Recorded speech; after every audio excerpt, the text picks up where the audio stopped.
Hi நண்பர்களே, வணக்கம். நான் பாக்கியா 360. இப்போ நீங்கள் பார்க்குற வீடியோ என்னென்னா, எங்கள் ஊரில் உள்ள அந்த துறைமுகத்தில், அதாவது மீன்பிடி துறைமுகங்களை பற்றி தான் காமிக்க போகிறேன். இப்போ நீங்கள் பார்த்தது மண்டபம் துறைமுகம். இப்போ நம்ம பார்த்துக்கிட்டு இருக்கிறது பாம்பன் துறைமுகம். எங்கள் பாம்பன் துறைமுகம் எவ்வளோ பாவப்பட்ட துறைமுகம் பாருங்கள். மீன்பிடி இறங்குதெல்லாம் எங்கேயோ இருக்குது, ஆனால் போட்டுகள்லாம் எங்கே கிடக்கு பாருங்கள். போட்டுக்கு வந்து தனியாக இருக்குது, கடலில் தான் கிடக்கு. அதில் இந்த சின்ன சின்ன இந்த போட்டுக்கு பார்க்குறீங்க, சின்ன வத்தையும் சொல்லுவோம் நாங்கள்.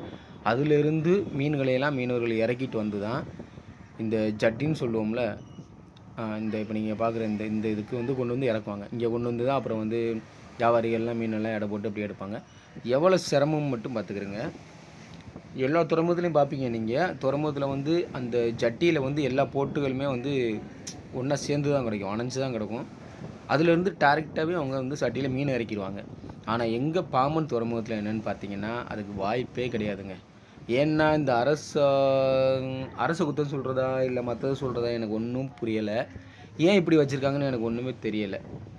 இங்கே பாருங்கள், அந்த துறைமுகத்துலேருந்து மீன் இறங்கு தளத்துலேருந்து கீழே பார்த்தீங்கன்னா வெறும் மண்ணு தாங்க இருக்குது, தரை தான் இருக்குது. இப்போ நம்ம இப்படி சுற்றி பார்ப்போம். பக்கத்துலேயே வந்து அந்த மீன் விற்கிற கூடங்கள் அதெல்லாமே இருக்குது.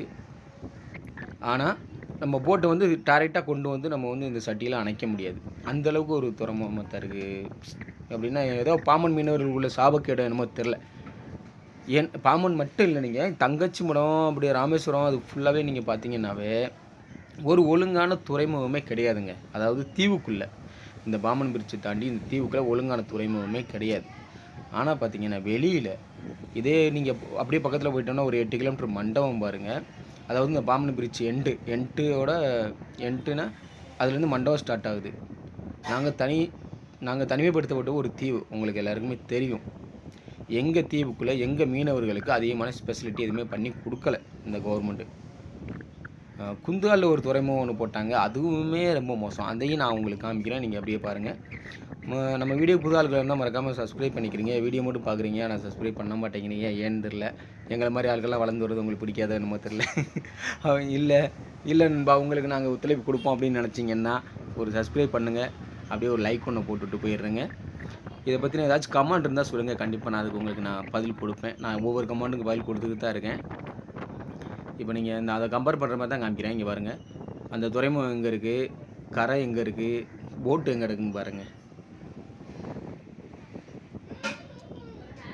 எங்கள் ஊருக்குள்ளே கிட்டத்தட்ட வந்து இந்த ஆட்சியில் இந்த 10 வருஷத்துக்குள்ள ஒரு 5-6 துறைமுகத்திட்ட கட்டியிருக்காங்க. ஆனால் எதுவுமே எங்களுக்கு முறையான பயன்பாடுக்கு இல்லைங்க. இந்த பாருங்க, நான் சொல்கிற மாதிரியே அடுத்து குந்துகால் வந்தாச்சு. குந்துகாலில் மிகப்பெரிய துறைமுகங்க இது. அந்த துறைமுகத்தை இப்போ நம்ம வந்திருக்கோம். அங்கிட்டு பார்த்தீங்கன்னா தீவு இருக்குது, அங்கிட்டு ஒரு தீவு, இங்கிட்ட ஒரு தீவு இருக்குது. நீங்கள் பார்க்குறது தீவு. இப்படி 2 தீவு இருக்குது பாருங்கள். சாரி, இது தீவு இல்லை, இங்கிட்ட உள்ள கரை. ஆமாம், நான் அந்த தீவை நான் காட்டுறேன். இந்த துறைமுகம் பாருங்கள், இதில் ஏதாச்சும் போட்டு கிடக்கா பாருங்கள். இப்போ நம்ம ஃபஸ்ட்டு பார்த்த அந்த மண்டபம் துறைமுகத்தில் உள்ள மாதிரி போட்டு ஏதாச்சும் கிடக்கா? கிடையவே கிடையாது. இது எங்களுக்கு சரியான பயன்பாடே கிடையாது. எங்கள் மீனவர்களுக்கு இது ஒரு ஒழுங்கான பயன்பாடே கிடையாது. ஆனால் மிகப்பெரிய துறைமுகம், நம்ம தீவுக்குள் உள்ளதுலேயே மிகப்பெரிய துறைமுகம்னு சொல்லலாம். அந்த மாதிரி கட்டியிருக்காங்க.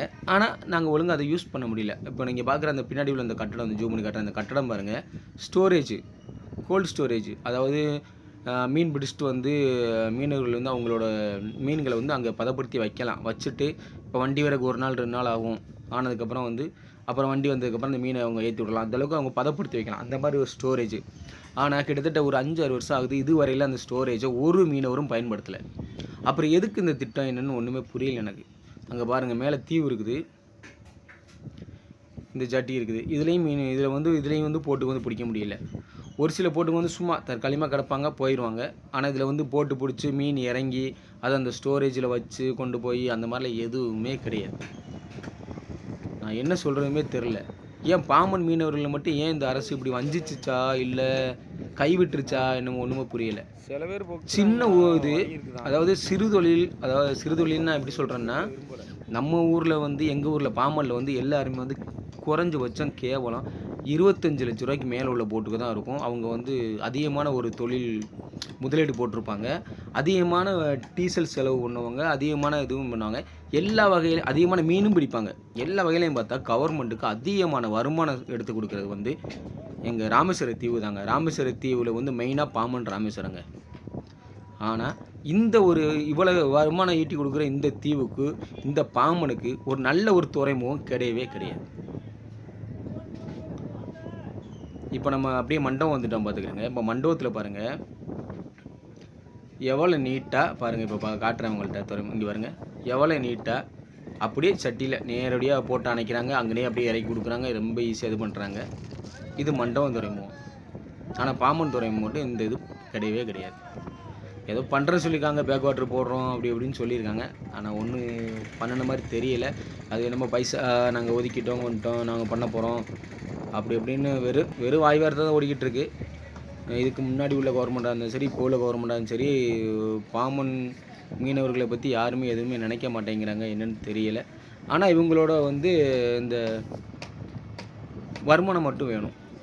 அதாவது அதிகமாக மீன் பிடிக்கிற துறைமுகம்னு பார்த்தோம்னா அது கண்டிப்பாக பாம்பனாக தான் இருக்கும். அதுலேருந்து வருமானம் மட்டும் வேணும். ஆனால் அந்த மீனவர்களுக்கு ஒரு நல்ல ஒரு ஸ்பெஷலிட்டி, நல்ல ஒரு மீன்பிடி இறங்குதெல்லாம் அமைச்சு கொடுக்கணும் அப்படிங்கிற ஒரு இதே கிடையாது இந்த கவர்மெண்ட்டுக்கு. என்னமோ தெரியல. இங்கே பாருங்கள், சின்ன ஊர், எல்லாம் சின்ன சின்ன போட்டுங்க. இதெல்லாம் மிஞ்சினா ஒரு 5 லட்சத்துலேருந்து ஒரு 20 லட்ச ரூபா அதுக்குள்ளே தான் இருக்கும் போட்டுகள்லாம். சின்ன சின்ன போட்டுங்க தான் அவங்க. ஆனால் இவங்களுக்கு மண்டபத்தில் மட்டும் 2 துறைமுகம் ரொம்ப அருமையாக அமைச்சு கொடுத்துருக்காங்க. இந்த பின்னாடி பார்க்குறீங்க அந்த தடுப்பு சோறு பாருங்கள், பின்னாடி பாருங்கள் எவ்வளோ வண்டியாக இருக்குன்னு பாருங்கள். தடுப்பு சோறு கிட்டத்தட்ட ஒரு கடல் மட்டத்திலேருந்து 10 அடிக்கு மேலே உயரமாக கட்டியிருக்காங்க. இவங்களுக்கு எந்த காற்றோ புயலோ எதுவுமே வந்தாலும் இவங்க போட்டுகளை எதுவுமே பாதிக்காது. அவங்க பாட்டில் போட்டு நிம்மதியாக இருக்கலாம். ஆனால் பாம்பில் அப்படி இல்லைங்க. ஒரு காற்று புயல் ஏதாச்சும் கொண்டுச்சுனாலும் எடுத்துகிட்டு போய் குந்துவாளுக்கெல்லாம் அங்கே ஆர்ச்சுன்னு சொல்லுவோம். அந்த ஏரியாக்கெல்லாம் கொண்டு போய் வைப்பாங்க. இப்போ இன்னொரு துறைமுகம் நாங்கள் காமிச்சது. இப்போ நாங்கள் பார்க்குறது, நீங்கள் பார்க்குறது இப்போ 4வது துறைமுகம். இது மண்டபத்தில் உள்ள துறைமுகம் தான் பார்த்துக்கிறேங்க.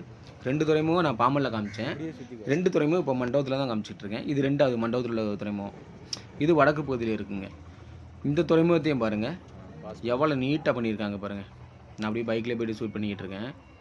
இங்கே பாருங்கள் அப்படியே எவ்வளோ அமைதியாக கிடக்கு கடல்.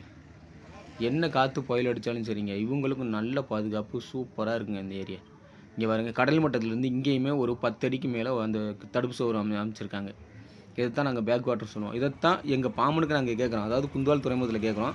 ஆனால் இன்னும் ஒழுங்கான ஒரு ஆக்ஷன் எடுக்க மாட்டாங்க கவர்மெண்ட்டு. சரிங்க, ஏதோ வஞ்சிக்கப்பட்ட ஊராகவே இருக்கட்டும் எங்கள் ஊரை. இதை பற்றி நான் தெரியப்படுத்துன்னு என்னோடய ஆதங்கம் இருந்துச்சு, அதை நான் சொல்லிட்டேன். ஓகேங்க, மறக்காமல் நம்ம சேனலை சப்ஸ்கிரைப் பண்ணிக்கிறேங்க. அடுத்தடுத்த வீடியோ நான் தரேன். நெக்ஸ்ட் வீடியோவில் நம்ம சந்திப்போம். ஓகே, பாய்.